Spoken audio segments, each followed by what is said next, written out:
Hello बच्चों, hello everyone. मैं अभिनव जैन फिर से एक बार आपका स्वागत करता हूं फिजिक्स फंडे की इस वीडियो में, जिसमें आज हम स्टार्ट करने वाले हैं मल्टीप्लिकेशन ऑफ वेक्टर्स। दो वेक्टर्स को आपस में कैसे मल्टीप्लाई किया जाता है, उनके क्या रास्ते हैं और क्या उसकी सिग्निफिकेंस है। इससे पहले कि हम वीडियोस में देख चुके हैं कि किस तरह से वेक्टर्स को, बहुत सारे वेक्टर्स को ऐड सब्ट्रैक्ट करते हैं, उनके किस तरह से कंपोनेंट्स ब्रेक करके, एंड किस तरह से स्केलर को मल्टीप्लाई किया जाता है वेक्टर के साथ। तो let's start multiplication of vectors. Multiplication of vectors, दो वेक्टर्स को मल्टीप्लाई करने का के दो तरीके हैं।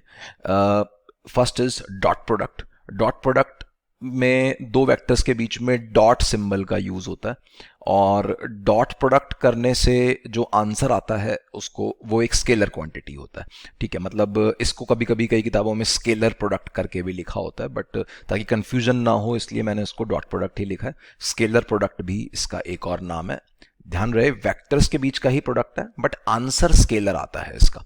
ठीक है, दूसरा है क्रॉस प्रोडक्ट। अगर दो वेक्टर्स के बीच में मल्टीप्लिकेशन के लिए क्रॉस सिंबल यूज हो रहा है तो that is called as cross product, और क्रॉस प्रोडक्ट करने से जो आंसर आता है that answer is a vector quantity. ठीक है, डिटेल्ड इनकी दोनों की डिटेल्स की दो अलग अलग वीडियोस हैं। आज की इस वीडियो में हम केवल डॉट प्रोडक्ट को डील करेंगे, अगली वीडियो में क्रॉस प्रोडक्ट को डील करेंगे। तो बारी बारी करके इनकी डिटेल स्टडी हमें करनी है, बट उससे पहले कुछ और इंपॉर्टेंट बातें मल्टीप्लिकेशन या डिवीजन ऑफ वेक्टर्स को लेके कुछ पॉइंट्स हमें नोट करके रखने होंगे। तो स्टार्ट करते हैं। नोट नंबर 1, अगर दो वेक्टर्स के बीच में, दो वेक्टर्स की मल्टीप्लिकेशन के बीच में कोई सिंबल यूज नहीं हुआ है तो that is a meaningless quantity. मतलब अगर ऐसे लिखा हुआ है ए वेक्टर और इनटू बी वेक्टर करने के लिए बीच में ना डॉट लगाया हुआ ना क्रॉस लगाया हुआ, सिंपली ए इंटू बी लिखा हुआ है ब्रैकेट के अंदर, या बिना ब्रैकेट के भी लिख सकते हैं, तो that is a meaningless quantity.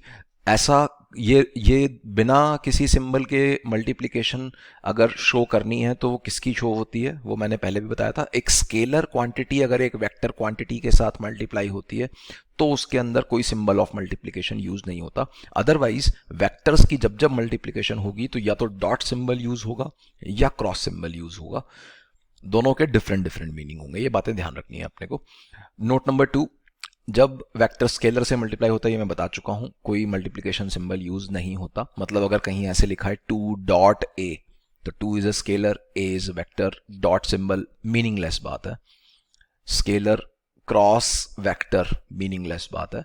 तो स्केलर इनटू वेक्टर करना है तो neither dot nor cross should be used. Note number 3, a vector in denominator is meaningless. कभी भी कोई भी वेक्टर डिनोमिनेटर में नहीं आ सकता, मतलब दो वेक्टर्स की डिवीजन का भी कोई मीनिंग नहीं है। जैसे अगर कहीं लिखा हुआ है scalar upon vector, meaningless.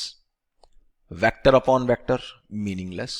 But अगर वेक्टर अपॉन स्केलर लिखा है दैट इज मीनिंगफुल। इसकी बातचीत हम पहले भी कर चुके हैं। जैसे पी वेक्टर अपॉन 3 लिखा है तो इसको हम कैसे रीड करेंगे, इसको रीड करेंगे 1/3 मल्टीप्लाइड बाय पी वेक्टर करके, जिसकी बातचीत हम ऑलरेडी पुरानी वीडियोस में कर चुके हैं। तो मीनिंगफुल क्वांटिटी है, बस यही है कि 1/3 इंटू पी वेक्टर में कोई सिंबल ऑफ मल्टीप्लिकेशन यूज नहीं हो रहा। तो पहले एक बार कौन सी रिप्रेजेंटेशंस मीनिंगफुल हैं और कौन सी मीनिंगलेस हैं, इस पे एक सवाल देख लेते हैं। बस देख के सोच के बताना है। ये कई सारी रिप्रेजेंटेशंस लिखी हुई हैं वेक्टर्स की, इनमें से कौन कौन सी मीनिंगफुल है उन पे टिक मारना है अपने को। तो देखो, फर्स्ट ऐसे लिखा हुआ है ए डॉट बी डॉट सी।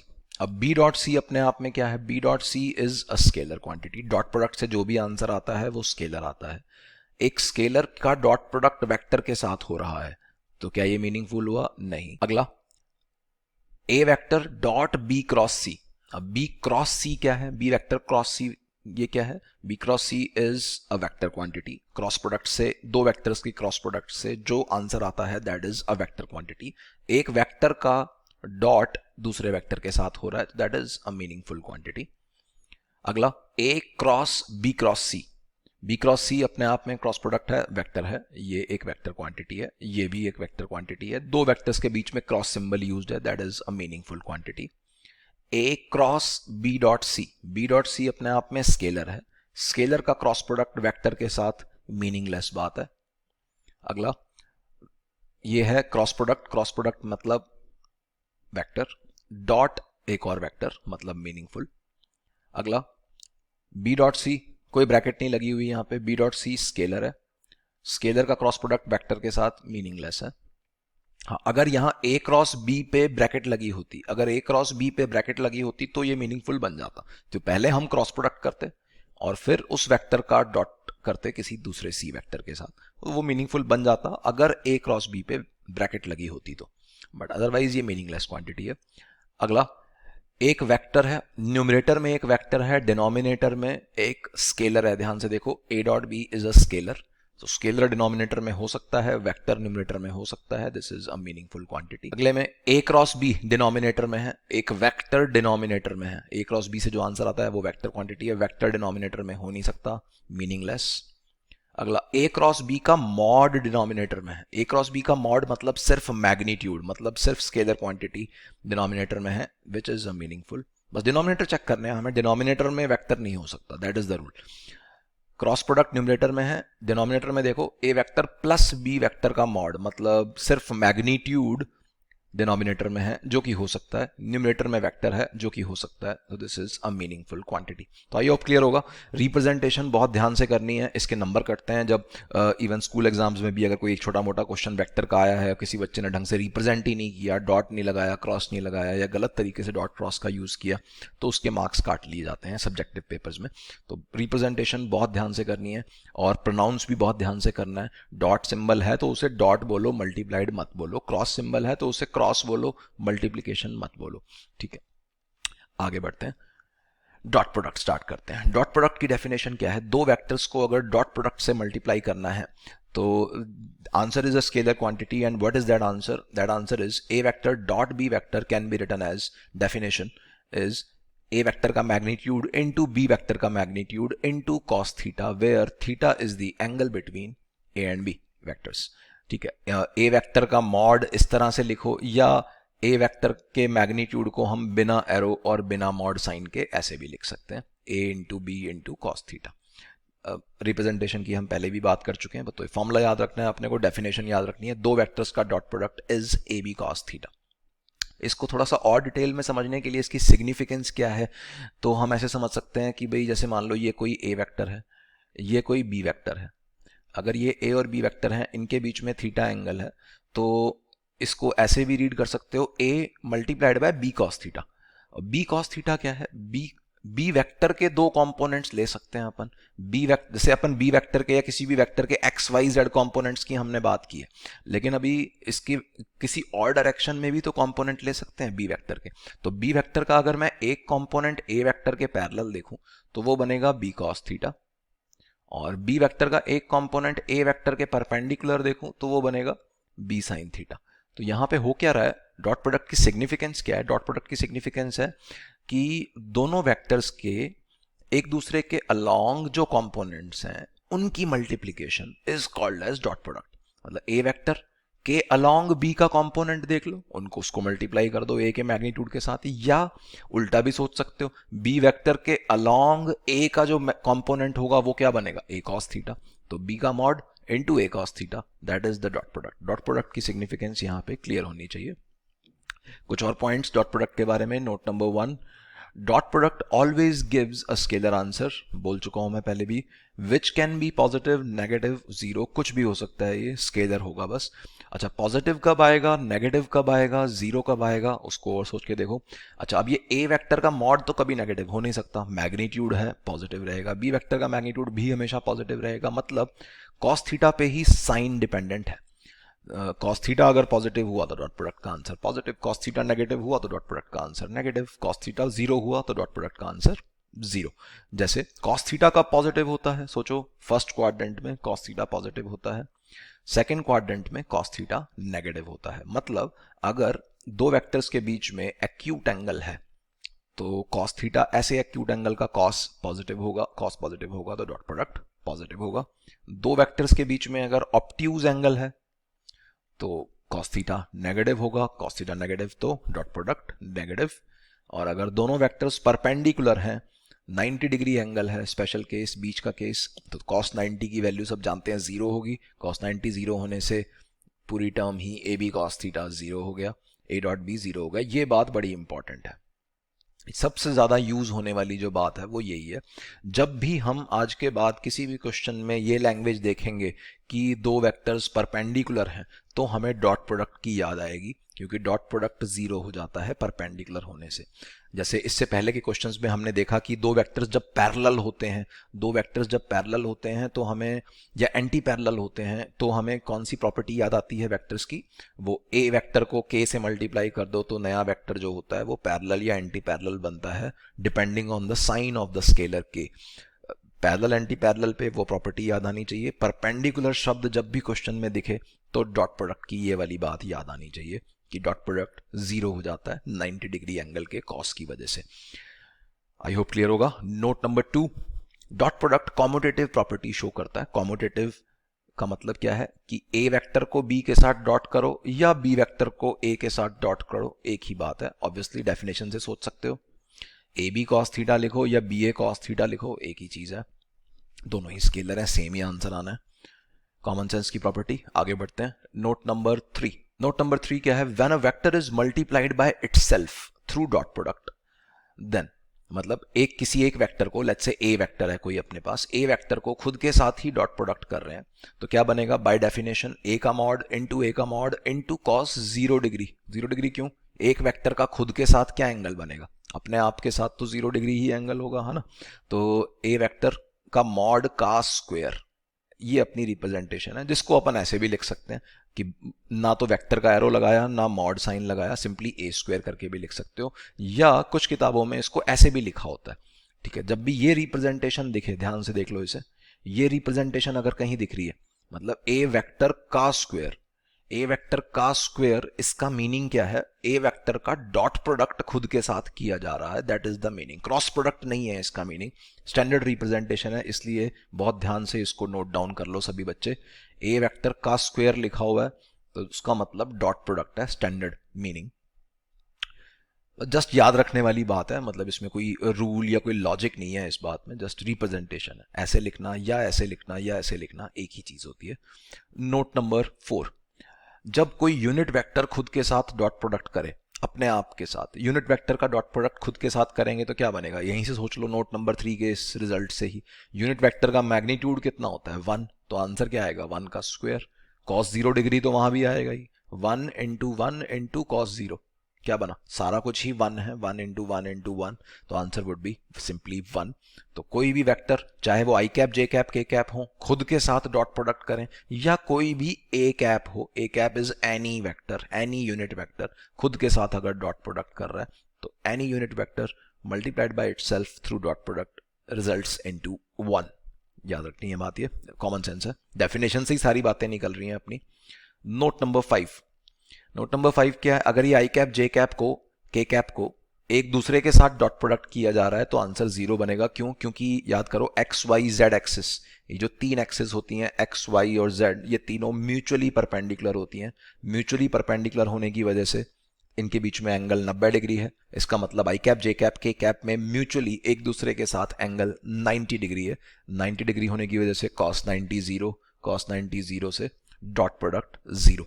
परपेंडिकुलर वेक्टर्स हैं, तो i cap j cap k cap को अगर एक दूसरे के साथ डॉट किया जा रहा है तो answer would be 0। Again by definition common sense की बात है। Note number 6, dot product distributive property show करता है। डिस्ट्रीब्यूटिव प्रॉपर्टी क्या है? अगर ऐसे कहीं लिखा है ए dot b vector plus c vector, तो first of all representation check कर लो इसकी। B vector plus c vector या b vector minus c vector, अपने आप में ये क्या है? एक वेक्टर ही होगा। जो भी है, दो वेक्टर्स को ऐड या सब्ट्रैक्ट करने पे क्या बनता है? वेक्टर ही बनता है। एक वेक्टर का दूसरे के साथ डॉट प्रोडक्ट किया जा रहा है, तो रिप्रेजेंटेशन तो जायज है।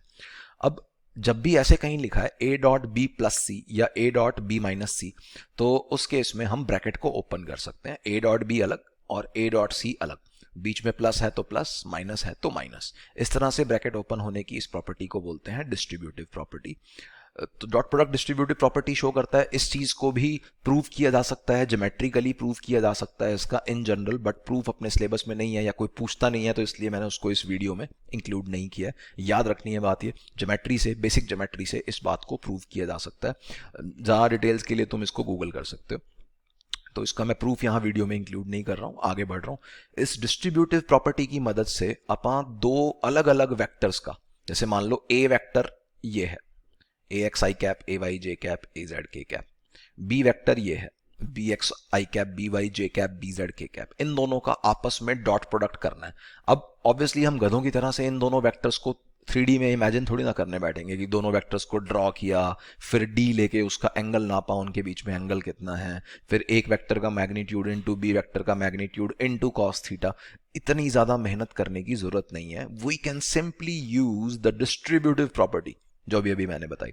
डिस्ट्रीब्यूटिव प्रॉपर्टी क्या कहती है कि इस वेक्टर की एक टर्म उठाओ, उसका डॉट प्रोडक्ट, जैसे ए एक्स आई कैप का डॉट प्रोडक्ट पहले बी एक्स आई कैप के साथ कर दो, plus A x i cap का dot product B y j cap के साथ कर दो, plus A x i cap का dot product B z k cap के साथ कर दो। फिर अगली टर्म उठा लो ए वाई जे कैप, उसका इन तीनों के साथ डॉट प्रोडक्ट कर दो। फिर अगली टर्म उठा लो ए जेड के कैप, उसका इन तीनों के साथ डॉट प्रोडक्ट कर दो। सबकी एडिशन इज अवर आंसर। इस तरह से हम सोच सकते हैं। मतलब ब्रैकेट्स को जैसे नॉर्मली हम छोटी क्लासेस के अंदर स्केलर्स को या अलजेब्रा के अंदर हम एक्स वाई जेड की टर्म्स में मल्टीप्लिकेशन करते हुए ब्रैकेट्स ओपन करते थे, बिल्कुल उसी तरह से यहाँ पे वेक्टर मल्टीप्लिकेशन भी कर सकते हैं। तो that is the distributive property, जो डिस्ट्रीब्यूटिव प्रॉपर्टी कह रही है।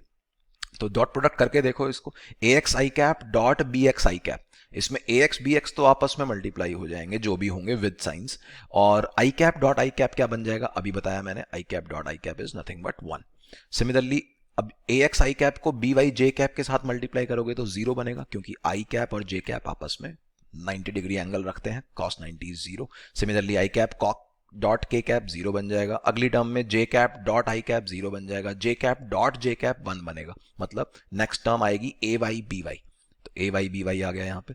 फिर ऐसे ही के कैप डॉट के कैप से 1 बनेगा, बाकी सब 0 हो जाएंगे, तो ए जेड बी जेड। ध्यान रहे जो ये डॉट प्रोडक्ट का आंसर आता है, ये फॉर्मूला याद रखना है अपने को। डॉट प्रोडक्ट का आंसर क्या है, a x b x plus A y b y plus a z b Z. ध्यान रहे इसके अंदर कोई आई cap j cap k cap नहीं है। डॉट प्रोडक्ट का इस फॉर्मूले के अंदर कोई भी आई cap j cap k cap की टर्म नहीं है। ऑब्वियसली होनी भी नहीं चाहिए, क्योंकि डॉट प्रोडक्ट का आंसर स्केलर होता है, पॉजिटिव नेगेटिव हो सकता है, 0 हो सकता है, but I cap j cap की टर्म्स में कभी आंसर नहीं होगा डॉट प्रोडक्ट का, तो इस फॉर्मूले में भी नहीं है। साइंस का ध्यान रखना है अपने को। जो भी ए एक्स बी एक्स ए वाई बी वाई ए जेड बी जेड के प्लस माइनस साइन है, विद साइन इंक्लूसिव ऑफ दो साइंस हम मल्टीप्लाई करेंगे। तो इस फॉर्मूले को, स्टैंडर्ड फॉर्मूला है डॉट प्रोडक्ट का, एनसीईआरटी फॉर्मूला याद रखना है अपने को। ये होप समझ में आ गई। सारी थ्योरी अपनी बेसिक डेफिनेशन से निकली है। जो बेसिक डेफिनेशन है, एक A B cos theta, A dot B is A B cos theta. Except note number 6, distributive property का मैंने यहाँ पे प्रूफ नहीं कराया। सवाल देखते हैं अब आगे कुछ। Illustration, find lambda. लैम्डा नाम की कोई चीज़ है, यहाँ फंसी हुई है, यहाँ फंसी हुई है। ए वेक्टर और बी वेक्टर कुछ लिखे हुए हैं, और गिवन है A and B are perpendicular to each other. Perpendicular होने का मतलब क्या है? परपेंडिकुलर शब्द मैंने अभी भी बताया था कि जब भी कभी परपेंडिकुलर शब्द दिखे तो डॉट प्रोडक्ट की याद आनी चाहिए। A dot B is equal to 0 कर दो। ए डॉट बी कैसे करेंगे?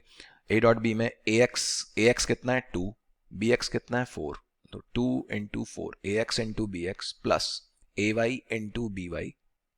ए Y is -3, B Y is 3 lambda, A Z is 6, B Z is lambda is equal to 0।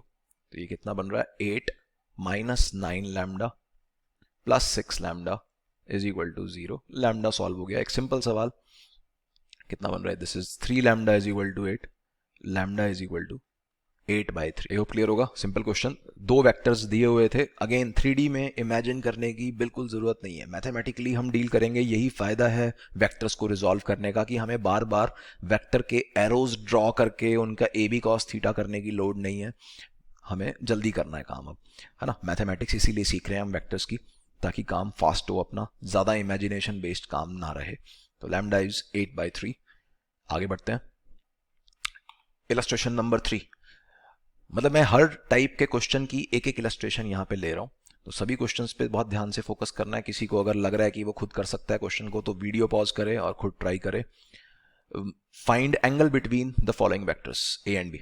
ए और बी दो वेक्टर दिए हुए हैं, i cap j cap k cap में, दूसरा vector i cap k cap में है। जो भी हैं, हम इन्हें इमेजिन किए बिना इनके बीच का एंगल निकालना है हमें, इनको ड्रॉ किए बिना या इनको इमेजिन किए बिना। तो दो वेक्टर्स के बीच का एंगल कैसे निकालेंगे? अगेन जब भी ये एंगल वाला क्वेश्चन आए, दो वेक्टर्स के बीच में एंगल चाहिए हो, तो डॉट प्रोडक्ट की हमें याद आती है। कैसे? A dot B is nothing but A B cos theta. जहाँ पे मैंने कोई एरो नहीं लगाया है वो क्या है, मैग्नीट्यूड्स हैं। ए और बी क्या है, मैग्नीट्यूड्स, ये दोनों हैं वेक्टर्स।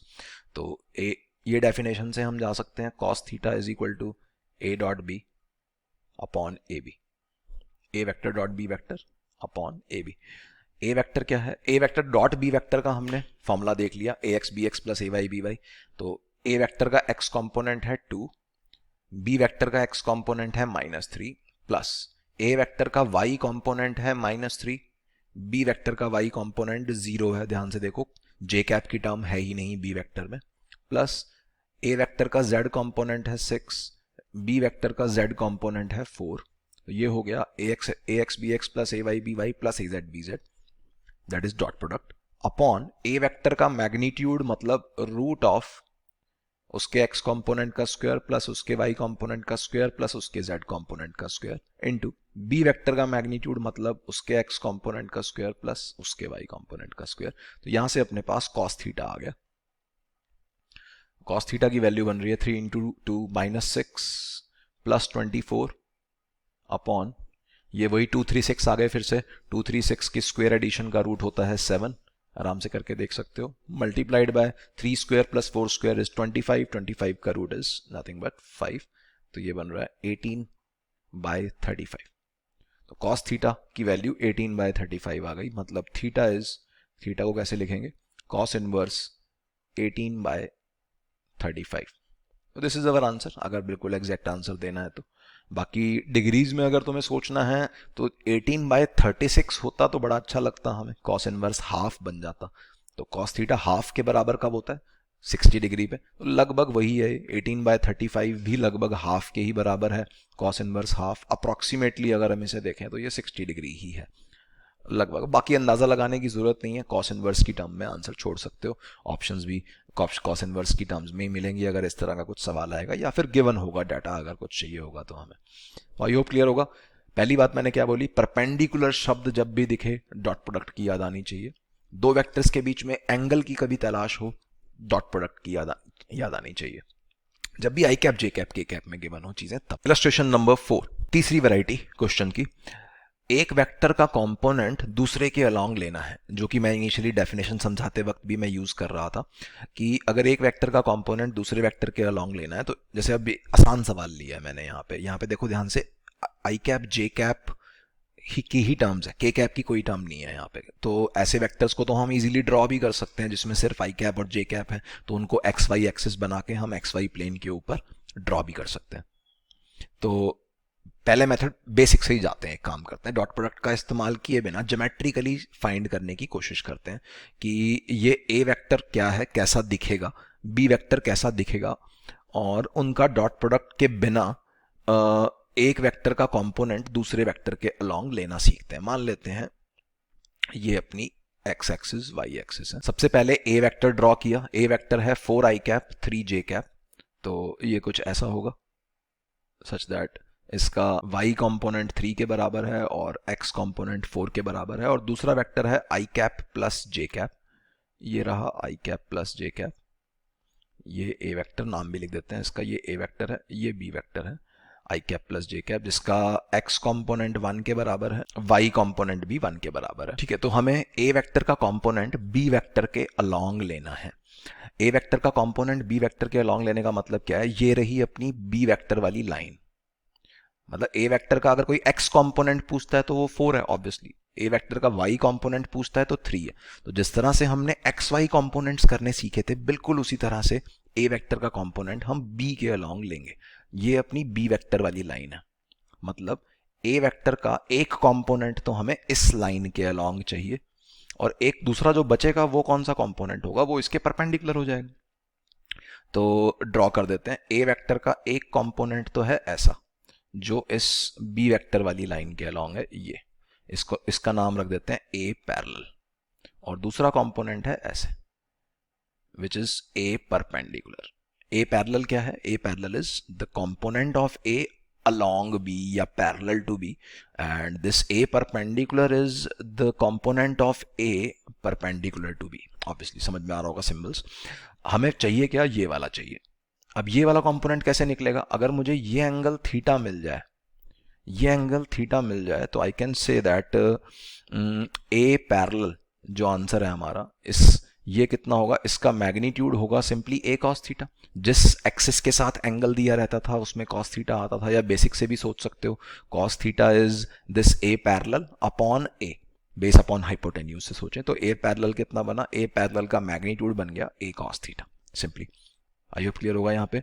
अब ए कॉस थीटा की वैल्यू चाहिए हमें, ए कॉस थीटा की वैल्यू कितनी होती, ए बी कॉस थीटा होता तो उसे हम क्या लिखते, डॉट प्रोडक्ट से लिख देते। तो यहाँ पे हम बोल सकते हैं, ये चलो अभी डॉट प्रोडक्ट का इस्तेमाल नहीं कर रहे, मेथड 1 से कर रहे हैं हम। Method 1 is nothing but geometrical method, basic से कर रहे हैं बिना किसी डॉट प्रोडक्ट के। तो ए वेक्टर का मैग्नीट्यूड देखो, ए वेक्टर का मैग्नीट्यूड है कितना, ए वेक्टर का मैग्नीट्यूड है 4 स्क्वायर प्लस 3 स्क्वायर, फॉर्मूला लगा दिया। और कॉस थीटा भी ज्योमेट्री से देखते हैं, एक काम करते हैं कॉस थीटा को भी ज्योमेट्री से देखें तो कितना बनेगा। उस थीटा की वैल्यू अगर ज्योमेट्री से देखनी है तो मुझे ये वाला एंगल सोचना पड़ेगा। ये एंगल सोचो कितना है, ये वाला ट्राइंगल तो 3 4 5 वाला है जो ए वेक्टर बना रहा है ना, ये 3 है, ये 4 है, ये 5 है, root of 3 square plus 4 square अभी लिखा भी है 5। तो 3 4 5 में 3 के सामने वाला ये एंगल होता है 37 डिग्री। और बी वेक्टर के कंपोनेंट्स हैं 1 आई कैप और 1 जे कैप, मतलब ये वाला पूरा एंगल है 45 डिग्री। सोच लो आराम से, 1 और 1 tan थीटा 1 अपॉन 1 है तो 1 हो गया बेसिकली, दैट ये वाला एंगल 45 डिग्री है। तो 45 डिग्री और 37 डिग्री का डिफरेंस है ये थीटा। तो cos थीटा को मैं लिख सकता हूं, cos थीटा को लिख सकता हूं मैं cos of 45 degree minus 37 degree. अगर हम बिल्कुल बेसिक से जाएं, डॉट प्रोडक्ट को यूज़ ना करें, मैं जानबूझ के ये तरीका समझा रहा हूँ ताकि डेप्थ में जाके क्लियर हो जाए, सेटिस्फेक्शन मिल जाए कि बेसिक से जाने पे भी वही आंसर आता है और डॉट प्रोडक्ट यूज़ करने पे भी वही आंसर आता है। तो ये बन रहा है root of 3 square plus 4 square is 5, cos of 45 minus 37। अब एक तरीका ये है कि तुम कॉस 8 डिग्री कर दो इसे, कॉस 8 डिग्री का की वैल्यू कैलकुलेटर से चेक कर लो, बट वो नहीं कर रहे हैं हम, cos of a minus b का फॉर्मूला लगा रहे हैं। Cos of a minus b का formula cos a cos b, cos a cos b plus sine a sine b. ये कितना बन गया, ये हो गया 5 into cos 45 is 1 by root 2, cos 37 is 4 by 5 plus sine 45 is 1 by root 2, sine 37 is 3 by 5। तो ये 5 5 5 सब जगह से कैंसिल हो रहे हैं, 5 5 5 कैंसिल हो रहे हैं, 5 कॉमन निकल के मतलब कैंसिल हो जाएगा। तो ये बन रहा है 4 by root 2 plus 3 by root 2, answer आ रहा है 7 बाय रूट 2। मतलब ए वेक्टर का जो कंपोनेंट है बी वेक्टर के अलोंग, उसका आंसर आया 7 बाय रूट 2। ठीक है, विच इज आंसर। तो ये इस मेथड के अंदर हम बिल्कुल बेसिक से गए, हमने वेक्टर्स को ड्रॉ किया, ड्रॉ करने के बाद एक वेक्टर का दूसरे वेक्टर के अलोंग कंपोनेंट देख लिया, कैलकुलेट कर लिया। बट इतनी ज़्यादा मेहनत सोच के देखो, हम 3D में तो बिल्कुल ही नहीं कर सकते थे। अगर यहाँ पे के कैप आता साथ में तो के कैप में तो दिमाग खराब हो जाता कि एक तो ड्रॉ करना बहुत मुश्किल है उनको और दूसरा इमेजिन करना भी बहुत मुश्किल है, उतनी मेहनत हम नहीं करेंगे। तो ऑब्वियसली मेथड 1 बस हमने पहली और आखिरी बारी ही यहाँ पे यूज़ किया है, इसके बाद ज़िंदगी में इसको दोबारा यूज़ नहीं करेंगे कभी भी। मेथड 2 से जाएंगे, जो हम नया सीख रहे हैं यहाँ पे, दैट इज़ डॉट प्रोडक्ट। तो मेथड 2 डॉट प्रोडक्ट से कैसे करेंगे, स्टार्ट यही होगा, समझाने का तरीका यही होगा कि चाहे ए वेक्टर कहीं भी हो, इन जनरल अगर हम बात करें, ए वेक्टर चाहे कहीं हो स्पेस में, बी वेक्टर चाहे कहीं हो स्पेस में, ए वेक्टर का जो कंपोनेंट बनना है बी वेक्टर के अलोंग, उसका नाम है ए पैरेलल, और ए वेक्टर का जो दूसरा कंपोनेंट बनना है ए परपेंडिकुलर। चाहे ये 3D में कैसे भी हो, चाहे इनटू द स्क्रीन हो, चाहे कैसे भी हो। देखो जैसे एक स्ट्रेट लाइन को डिफाइन करने के लिए हमें 2 पॉइंट्स की ज़रूरत होती है।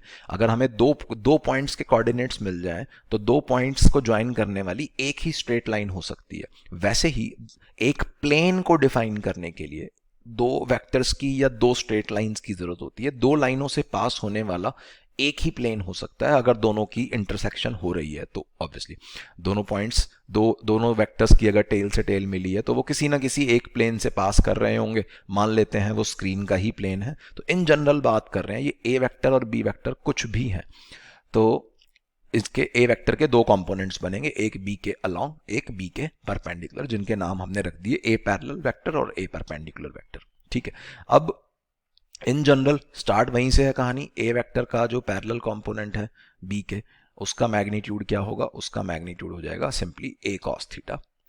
ए कॉस थीटा को कैसे लिख सकते हैं, ए बी कॉस थीटा होता तो डॉट प्रोडक्ट लिख देते। तो ये है ए डॉट बी, ये हो गया a B cos theta upon b, b का मैग्नीट्यूड, मतलब बिना एरो के जहां मैं लिख रहा हूं दैट इज मैग्नीट्यूड। तो एक तरह से ये एक फॉर्मूला बन गया जिसको तुम याद रख सकते हो, a dot b upon b करके तुम किसी भी एक वेक्टर का दूसरे वेक्टर के अलोंग वाला कंपोनेंट निकाल सकते हो। अब ए वेक्टर और बी वेक्टर का डॉट प्रोडक्ट करने के लिए हमने पहले ही फॉर्मूला डिराइव किया हुआ था, वो a x b x plus A y b y plus a z b z वाला, वो लगा देते हैं। ए वेक्टर का एक्स कॉम्पोनेंट देखो कितना है 4, बी वेक्टर का एक्स कॉम्पोनेंट है 1, तो 4 into 1 plus b a vector का वाई कॉम्पोनेंट, बी वेक्टर का y component that is 3 into 1 a y b y upon b vector का मैग्नीट्यूड, बी वेक्टर का मैग्नीट्यूड है root of 1 square plus 1 square, b vector तो i cap plus j cap है, 1 i cap plus 1 j cap, तो ये कितना बन गया, सिंपली सीधा सीधा आंसर आ रहा है।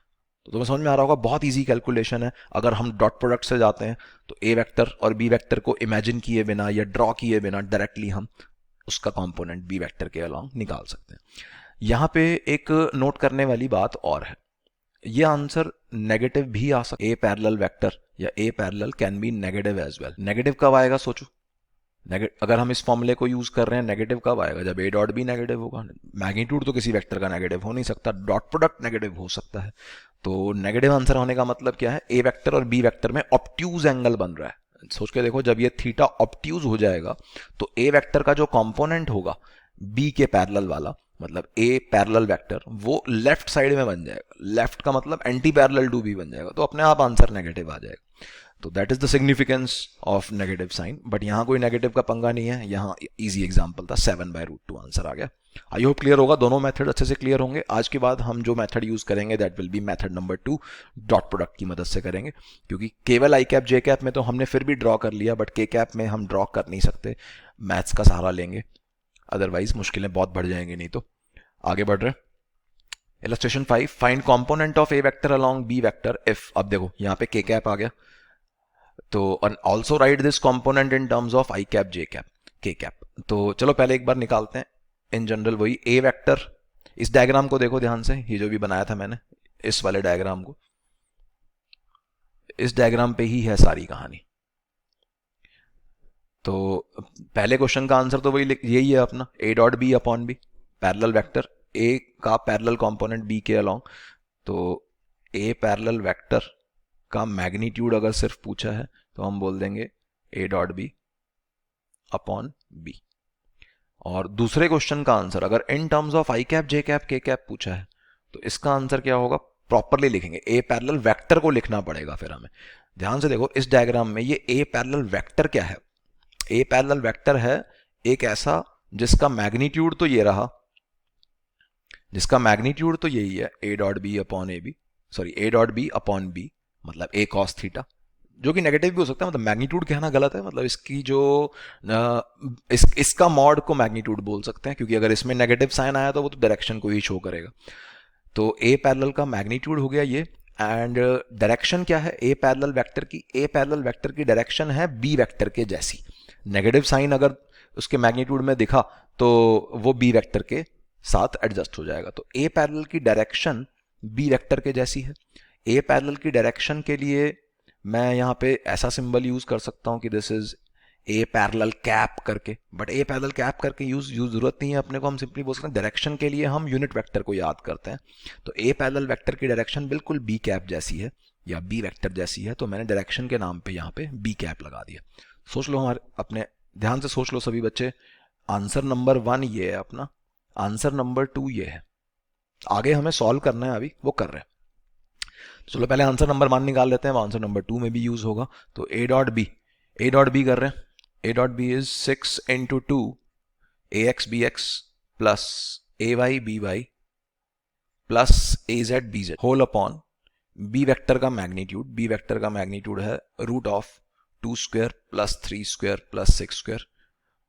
बार बार यही डाटा आए जा रहा है अपने पास, 2 3 6 के स्क्वायर एडिशन क्या होती है 7 इसके रूट की। तो ये हो गया 6 into 12, 12 minus 6 6, 6 minus 18 that is minus 12 upon 7। ये माइनस साइन क्या आ रहा है मैं बता चुका हूं, अगर ए पैरेलल नेगेटिव आ रहा है, नेगेटिव का मतलब इसका जो कंपोनेंट है वो बी वेक्टर के ऑपोजिट होगा, और ज़्यादा डिटेल अगले आंसर से क्लियर हो जाएगी। ये आंसर कितना बन रहा है, ये बन रहा है -12/7, ये तो हम सॉल्व कर ही चुके हैं, इनटू बी कैप। और बी कैप खुद क्या है, बी कैप है -12/7 into b cap is, b vector निकालने के लिए, बी कैप निकालने के लिए बी वेक्टर को खुद के ही मैग्नीट्यूड से डिवाइड कर दो। काफी सवाल देख चुके हैं हम इसके पिछली वीडियोस में। ये है बी वेक्टर अपॉन इसी का magnitude, that is b cap. I hope सबको ये बात समझ में आई होगी। ये बी कैप मैंने यहां अलग से मल्टीप्लिकेशन में क्यों लगाया, क्योंकि मुझे इस कंपोनेंट को, जो ए वेक्टर का कंपोनेंट बी वेक्टर के अलोंग बनने वाला है, ये वाला कंपोनेंट ए पैरेलल वेक्टर, इसका मैग्नीट्यूड भी लिखना है, इसकी डायरेक्शन भी लिखनी है, वो भी सब कुछ आई cap j cap k cap की टर्म्स में लिखना है। तो ए पैरेलल का मैग्नीट्यूड तो है ए कॉस थीटा, डायरेक्शन है बी वेक्टर जैसी, मतलब बी कैप।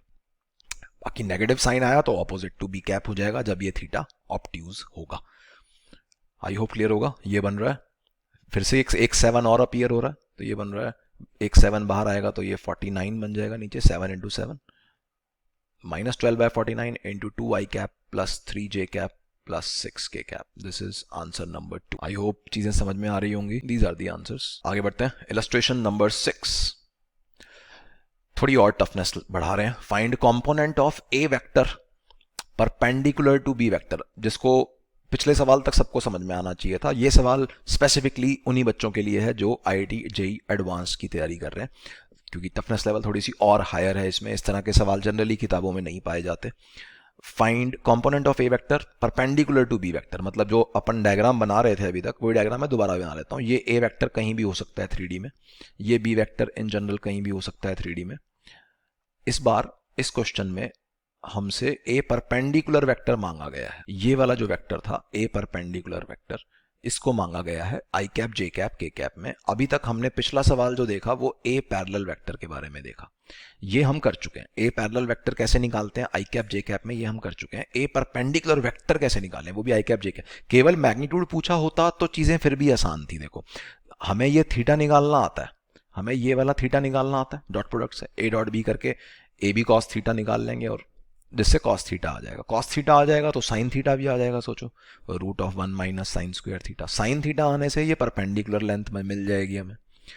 तो केवल इसका मैग्नीट्यूड चाहिए था, तो साइन थीटा की मदद से, या पाइथागोरस थ्योरम भी लगा सकते हो। ए वेक्टर का मैग्नीट्यूड तो पता ही है, ए पैरेलल वेक्टर का मैग्नीट्यूड निकालना हमने पिछले 2 सवालों में सीख लिया, तो पाइथागोरस थ्योरम लगा के ये तीसरा भी मिल सकता था। बहुत मेथड्स थे, बट क्वेश्चन टफ क्यों हो गया, क्योंकि ये वेक्टर हमें आई cap j cap k cap में मांगा गया है, a perpendicular vector.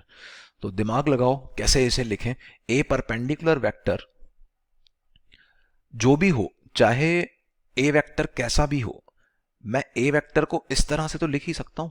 A vector can be written as a perpendicular vector plus a parallel vector, क्योंकि है तो ये दोनों इसी ए वेक्टर के कंपोनेंट ना। ए परपेंडिकुलर ए पैरेलल दोनों हैं तो ए वेक्टर के ही कंपोनेंट्स। तो वेक्टर नोटेशन में इस तरह से तो लिख ही सकते हैं। इसका मतलब a perpendicular vector can be written as, simply written as a vector minus a parallel vector. अब ए पैरेलल वेक्टर हम निकालना सीख चुके हैं, ए वेक्टर हमें ऑलरेडी दे रखा है, तो क्वेश्चन खत्म हो गया। आंसर से स्टार्ट कर रहे हैं सीधा। तो ए वेक्टर पहले एक बार लिख लेते हैं, a vector minus a parallel vector लिखने का क्या तरीका है। ए पैरेलल वेक्टर है, मैग्नीट्यूड है उसका a cos theta. A cos theta मतलब a dot b upon b, ये हो गया a cos theta, a B cos theta upon b. This is the magnitude and direction a parallel vector की b vector जैसी, मतलब b cap. सोच लो आराम से, वेक्टर नोटेशन में दिस इज अवर आंसर। अब सब डाटा पुट कर दो। ये बन रहा है a perpendicular vector is equal to a vector given था 6 आई कैप -2 जे कैप -3 के कैप, ये हो गया a vector, minus a dot b करेंगे तो 6 इंटू 2 12, -2 इंटू 3 -6, -3 इंटू 6 -18, वही a x b x plus A y b y plus a z b z लिखा है, होल अपॉन बी वेक्टर का magnitude √2 square plus 3 square plus 6 square into b cap. B cap के लिए वही पूरा का पूरा b vector 2 i cap plus 3 j cap plus 6 k cap, this is b vector upon b vector का magnitude, b vector का magnitude फिर से यही root of 2 square plus 3 square plus 6 square. I hope चमक रहा होगा। सोच लो, पहला स्टेप सोचना फिजिक्स का काम था या वेक्टर्स टॉपिक की बातें थी, बाकी आगे सारी कैलकुलेशंस हैं जो जिसके फॉर्मूले तुम जानते हो ऑलरेडी, कैलकुलेशंस में कोई डाउट नहीं होगा आई होप। तो सबट्रैक्ट कर देते हैं, ये बन रहा है, अगले पेज पे लिख रहा हूं मैं, a perpendicular vector is coming out to be 6i cap minus 2j cap minus 3k cap, 6i minus 2j minus 3k minus ये कितना है 12 minus 6 6 6 minus 18 is minus 12 upon 2 नीचे 7 इंटू 7 है दैट इज 49, तो ये बन रहा है माइनस 12 बाई 49 टाइम्स, और ये पूरा का पूरा बी वेक्टर बचा है अपना 2i cap plus 3j cap plus 6k cap, 2i plus 3j plus 6k, this is coming out to be 49 का एलसीएम ले लो, पूरा सॉल्व नहीं कर रहा मैं, आंसर लिख रहा हूँ सीधा। So this is our answer, जो भी अजीबो गरीब सा आंसर आया है। आई होप चीज़ें समझ में आई होंगी। कुछ आखिरी सवाल थोड़ा टफ था, आखिरी 1-2 सवालों को एक बार दोबारा देखना चाहो दोबारा देख सकते हो, इस तरह के सवाल तुम्हें अपने कोचिंग के मटेरियल में या बुक्स के अंदर भी देखने को मिलेंगे। वीडियो पसंद आई तो लाइक करो, सब्सक्राइब अभी तक नहीं किया है सब्सक्राइब करो please. Bye bye, take care.